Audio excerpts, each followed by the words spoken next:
想像以上に心が震えた。展望台の隣に特設会場がありました。黒部はもともと秘境中の秘境だったそう。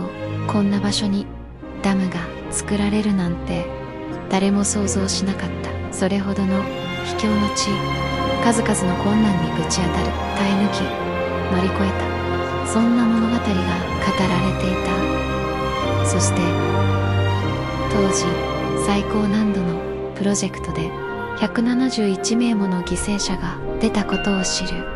その事実と広がる景色を重ねる。そこには大迫力の人工物と穏やかな大自然があった。黒部ダムに来れてよかった。黒部ダムのこと知れてよかった。感謝と感動で胸がいっぱいになった。